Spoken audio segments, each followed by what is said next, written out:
नमस्कार, हमारी खास पेशकश के साथ हाजिर हूं मैं अनुपम। प्रदेश की हर छोटी बड़ी खबरों को लेकर के बरेली पुलिस ने दलित बेटी से छेड़छाड़ करने वाले 2 आरोपियों को एनकाउंटर के बाद गिरफ्तार किया है।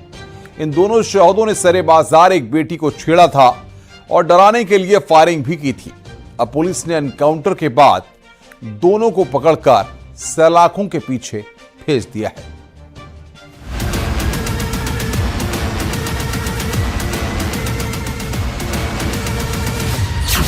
बेटियों से छेड़छाड़, अंजाम एनकाउंटर। दलित बेटी पर डाला हाथ, शोहदों संग हो गया खेल। एनकाउंटर का डर, शोहदे कांपे थर-थर। ये आमिर और फैजान हैं, शोहदे भाईजान हैं। ये दलित बेटी की आबरू पर हाथ डालने की गलती कर बैठे और अंजाम आपके सामने है।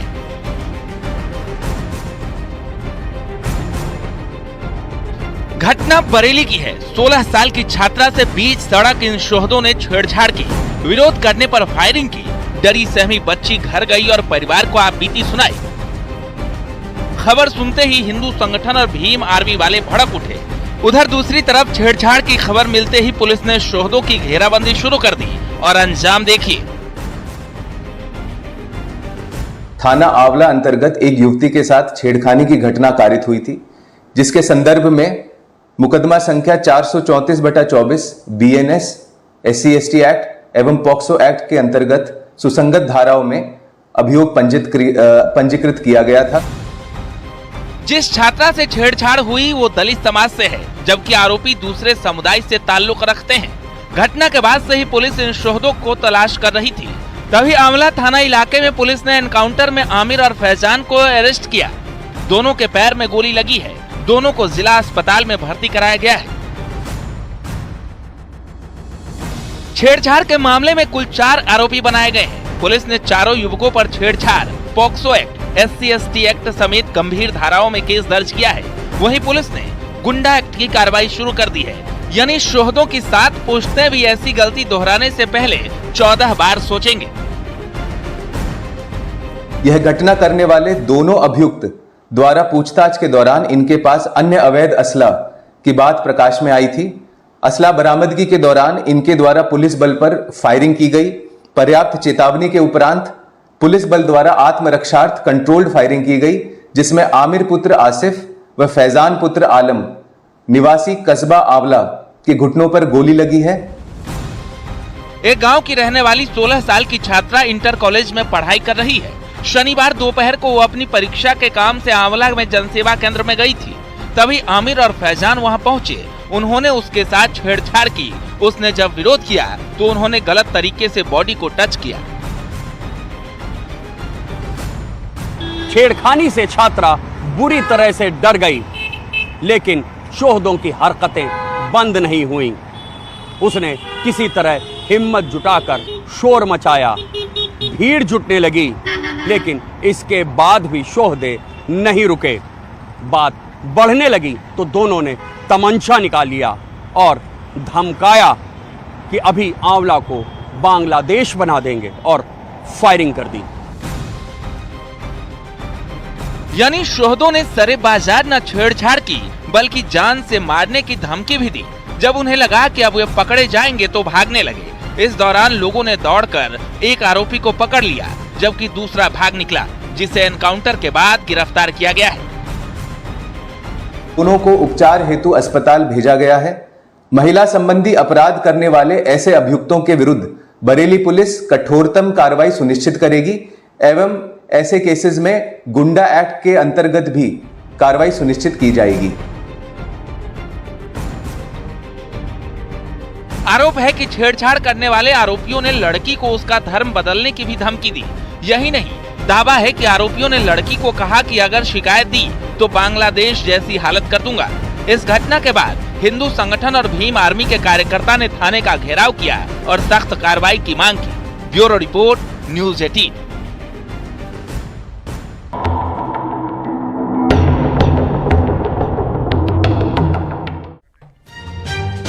पहले कोलकाता, फिर रुद्रपुर और अब देहरादून। बेटियों से दरिंदगी का खेल रुकने का नाम नहीं ले रहा। देहरादून में तो बस ड्राइवर, कंडक्टर, बस अड्डे का एक कैशियर और क्लीनर सभी ने मिलकर गैंगरेप किया। ऐसे आरोप लगे हैं, यानी जिन पर सुरक्षित पहुंचाने की जिम्मेदारी होती है, अब बेटियों को उन्हीं से खतरा सता रहा है।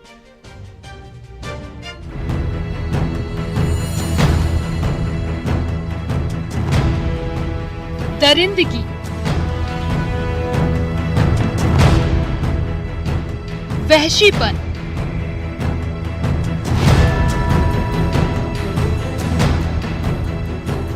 तार तार इज्जत। वो चीखती रही, चिल्लाती रही। हैवान दरिंदों की टोली उसके जिस्म से हवस का खेल खेलती रही। वो अकेली थी और दरिंदे 5। एक पल ऐसा आया जब बेबस बेटी की चीखें भी बंद हो गईं, लेकिन हैवानियत का खेल फिर भी जारी रहा। दरिंदगी की ये रुला देने वाली कहानी देवभूमि के देहरादून से सामने आई है। देहरादून के इसी आईएसबीटी में एक दिल दहलाने वाली वारदात हुई है, जहां एक नाबालिग युवती के साथ 6 लोगों ने गैंग रेप की घटना को अंजाम दिया है। बताया जा रहा है कि नाबालिग जो लड़की है मानसिक रूप से बीमार थी और वो दिल्ली से किसी रोडवेज की बस में चढ़ी थी, लेकिन जब देर रात वो रोडवेज बस यहां पहुंची और वो लड़की गाड़ी में ही बैठी रही, क्योंकि लड़की मानसिक रूप से बीमार थी।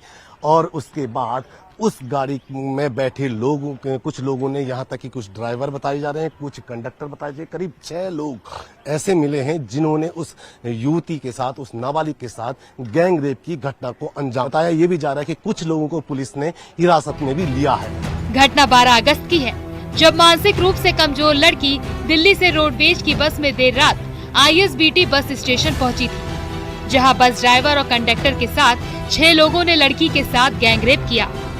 मामले का खुलासा होने के बाद पुलिस ने सभी 5 आरोपियों को अरेस्ट कर लिया है और उनके खिलाफ गंभीर धाराओं में केस दर्ज कर आगे की कार्रवाई कर रही है।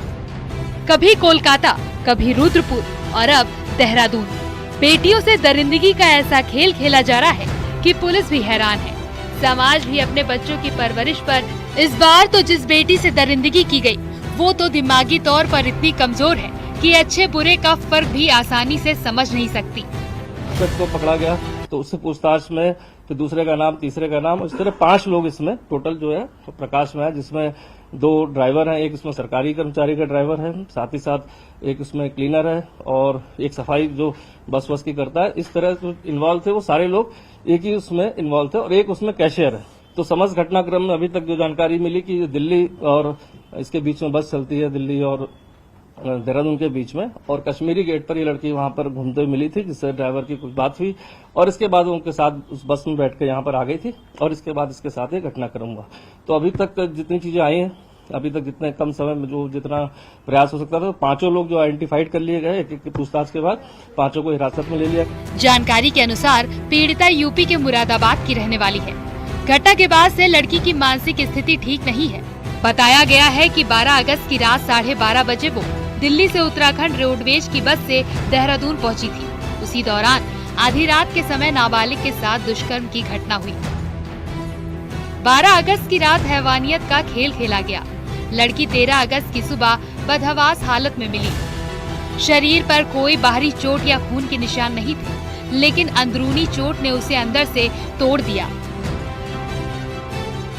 तारीख जब सवेरे बदहवास स्थिति में युवती मिली, तो युवती को सबसे पहले आप देख सकते हैं कि आईएसबीटी में बाल सहायता केंद्र बना है, यहाँ पे गार्ड द्वारा यहाँ पे लेके आया गया। यहाँ पे कुछ लोग हैं, उनसे ही जाने थे। मैम क्या उस दिन रहा था, क्या घटना देखी? सर वहाँ पे ऐसा कुछ एक बालिका गार्डन द्वारा यहाँ पे लाया गया। उनको हमारे द्वारा बताया कि यहाँ पे एक ऐसी लड़की है, बालिका है। तो हमारी टीम वहाँ पे पहुँच के बालिका को हम यहाँ पे बिठा के, तो जब बालिका से हमने पूछा कि, तो उसने बोला कि मैं दिल्ली से आई हूँ ऐसे। तो हम उसको जो है जीडी करवा के हमने उसको बालिका निकेतन में CWC के आदेश अनुसार बालिका निकेतन में रखवा दिया सर।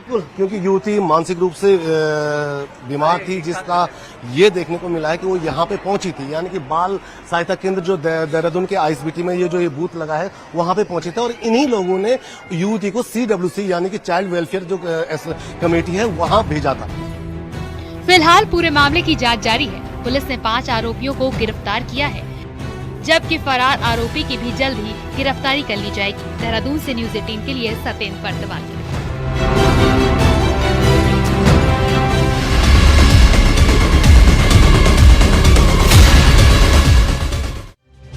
सुल्तानपुर में जल निगम के एक बड़े अफसर की हत्या हो गई थी। इस कत्ल का सनसनीखेज खुलासा करते हुए एक सहायक इंजीनियर और संविदा पर काम करने वाले दूसरे कर्मचारी को गिरफ्तार किया गया है। आखिर किस रंजिश में एक जूनियर ने अपने सीनियर अफसर का कत्ल किया? कत्ल के पीछे की क्या है पूरी कहानी, आइए डिटेल में समझते हैं।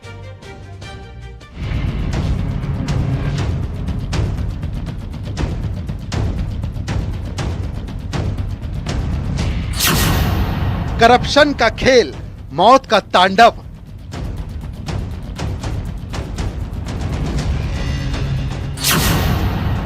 दफ्तर की लड़ाई, बड़े साहब ने जान गंवाई।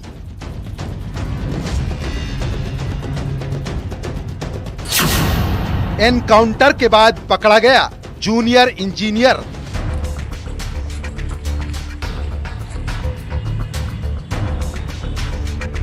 सुल्तानपुर में जल निगम के एक्सियन की हत्या का पुलिस ने सनसनीखेज खुलासा किया है। कत्ल के पीछे जो कहानी निकल कर आई उसने सभी को हिलाकर रख दिया। एक आदिशासी अभियंता ने अपने मातहतों की करतूत को उजागर करने व उन पर कार्रवाई के लिए शासन को पत्र लिखा था। उस पत्र पर कार्रवाई होती कि उससे पहले ही उनके मातहतों ने मतलब विभाग के ही अफसरों ने पीट पीट कर मौत के घाट उतार दिया। सुल्तानपुर पुलिस अधीक्षक सोमेन वर्मा ने सीसीटीवी फुटेज व कुछ सर्विलांस की मदद से घटना का खुलासा करने के लिए पुलिस की कई टीमों का गठन किया था। परिवार की तरफ से दी गई तहरीर में कत्ल की वजह करप्शन की खिलाफत और ठेकेदार की पेमेंट रोकना बताई गई और कत्ल का मुख्य किरदार मारे गए साहब का जूनियर इंजीनियर अमित कुमार। जल निगम के एक्सियन संतोष कुमार किराए पे मकान में रहते थे। उसी किराए के मकान पे आज उनकी सुबह डेड बॉडी मिली, जिसमें प्राइम सस्पेक्ट ही है उनका हत्या हो गई है। और इस संबंध में जैसे पुलिस को सूचना मिली, पुलिस तत्काल मौके पहुंची। जो इनिशियल पुलिस की इंक्वायरी है उसमें क्लियर हो चुका है। जल निगम के अधिकारी की हत्या के बाद से ही पुलिस की टीमें आरोपियों के पीछे लगी थी। इसी दौरान पुलिस की आरोपियों से मुठभेड़ हो गई और दोनों तरफ से चली गोलियों में दोनों आरोपी घायल हो गए, जिन्हें पुलिस ने अस्पताल में भर्ती कराया। शासी अभियंता श्री संतोष कुमार की हत्या उन्हीं के विभाग के सहायक अभियंता अमित कुमार और उनके एक साथी ने की थी।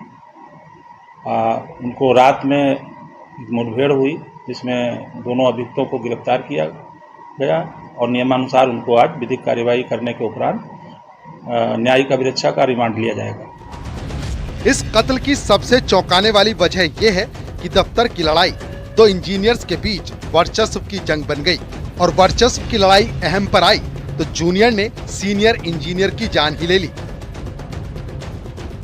एक्सियन संतोष कुमार प्रयागराज के रहने वाले थे। फरवरी 2023 से उनकी सुल्तानपुर में तैनाती थी। यहाँ के विनोबापुरी मोहल्ले में किराए के मकान में वो अकेले रहते थे। पत्नी प्रयागराज में NHAI में नौकरी करती हैं। उनका पर्सनल लाइफ में तो कोई दुश्मन नहीं था, लेकिन प्रोफेशनल लाइफ में ऐसा दुश्मन पाल लिया जिसने डंडों से पीटकर उनकी जान ले ली।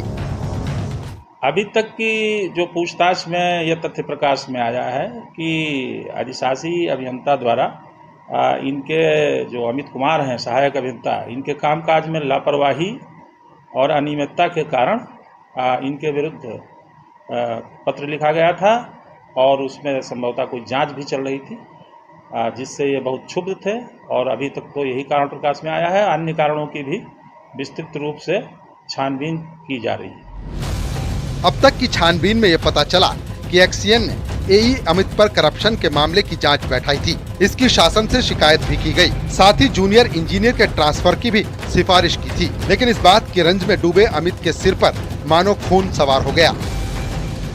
बीती रात पुलिस मुठभेड़ में दोनों बदमाश गिरफ्तार कर लिए गए हैं। फिलहाल वो हत्या के बाद बिहार के सासाराम भागने की तैयारी में थे, लेकिन उससे पहले ही पुलिस ने उन्हें दबोच लिया है। लेकिन जिस तरह से सुल्तानपुर पुलिस ने इस घटना को चुनौती में लिया और 24 घंटे के भीतर दोनों हत्यारों को गिरफ्तार कर लिया है। अब उनसे पूछताछ में कई चौंकाने वाले खुलासे होंगे। कहीं ना कहीं ये पूरा मामला भ्रष्टाचार से जुड़ा भी बताया जा रहा है। बहरहाल पुलिस ने 24 घंटे से भी कम वक्त में इस हाई प्रोफाइल कत्ल की न सिर्फ गुत्थी सुलझा ली, बल्कि एनकाउंटर के बाद जूनियर इंजीनियर और उसके संविदा कर्मी को भी धर दबोचा। फिलहाल पूरे मामले की जांच जारी है। सुल्तानपुर से न्यूज़ 18 के लिए पप्पू पांडे की रिपोर्ट।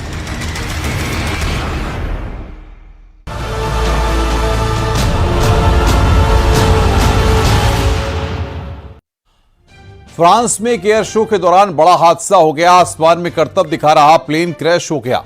हादसे में पायलट की भी दर्दनाक मौत हो गई। ये रिपोर्ट देखिए।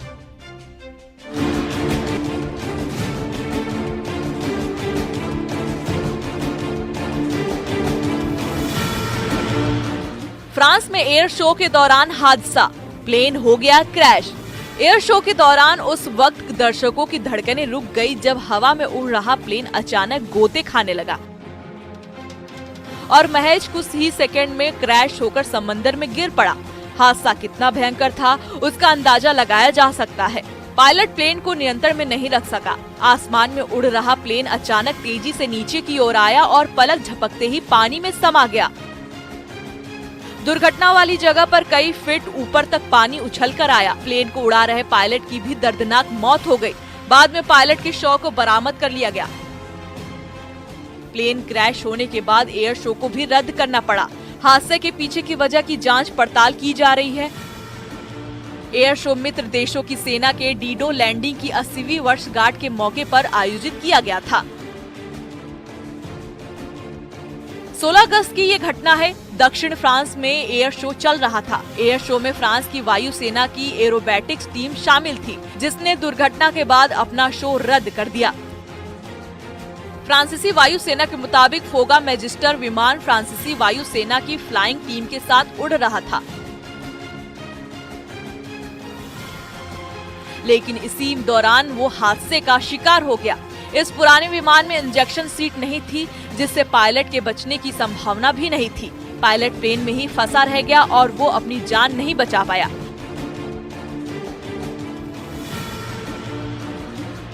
कहा जाता है कि ये विमान दूसरे विश्व युद्ध के बाद बनाया गया था। इसका इस्तेमाल फ्रांस की वायुसेना में ट्रेनिंग के लिए किया जाता है। Bureau report, news 18।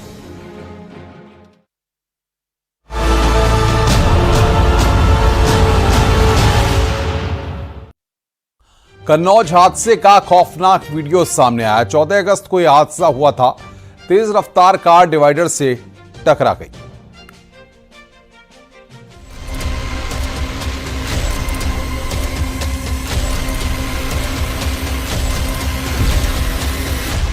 कन्नौज में 14 अगस्त के दिन हुए हादसे के दौरान कितना भयानक मंजर था वो अब सामने आया है। हादसे का सीसीटीवी फुटेज बेहद ही दहशत में डालने वाला है। लखनऊ आगरा एक्सप्रेस पर रोज की तरह गाड़ियां दौड़ रही थीं। सब कुछ सामान्य था, लेकिन अचानक वो हुआ जिससे राहगीर भी सन्न रह गए। हादसे का शिकार हुई गाड़ी फॉर्च्यूनर बताई गई। गाड़ी अपनी लेन पर दौड़ रही थी। एक्सप्रेसवे पर ज्यादा गाड़ियां भी नहीं थी और न ही ओवरटेक करने की कोशिश चल रही थी। अचानक गाड़ी के चालक का संतुलन बिगड़ा। कुछ देर पहले लेन में दौड़ रही गाड़ी डगमगाने लगी। इसके बाद वो दाईं तरफ घूमी, डिवाइडर पर जोरदार टक्कर मार दी। 6 से 7 बार गाड़ी पलटी खाते हुए सड़क पर दूर जा गिरी। हादसा इतना भयंकर था कि उसका टायर भी अलग हो गया। गाड़ी बुरी तरह क्षतिग्रस्त हो गई। हादसा देखकर दूसरे राहगीर भी दहशत में आ गए। बाद में पुलिस को सूचना दी गई। घायलों को अस्पताल ले जाया गया, लेकिन 2 लोग दम तोड़ चुके थे। सौरिका थाना क्षेत्र में यह हादसा हुआ। हादसे के दिन तेज बारिश हो रही थी, जिसके बाद तेज रफ्तार कार का संतुलन बिगड़ गया था। कार सवार आगरा से लखनऊ जा रहे थे।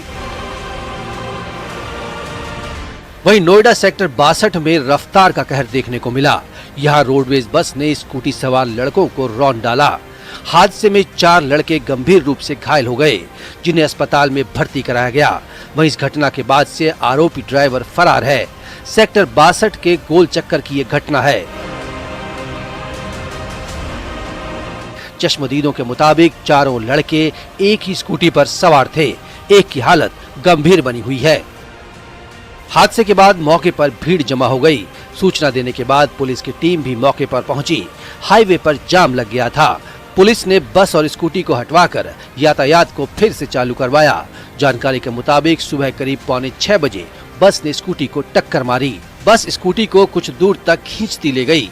पुलिस सीसीटीवी फुटेज के आधार पर जांच में जुटी है। Bureau report, news 18।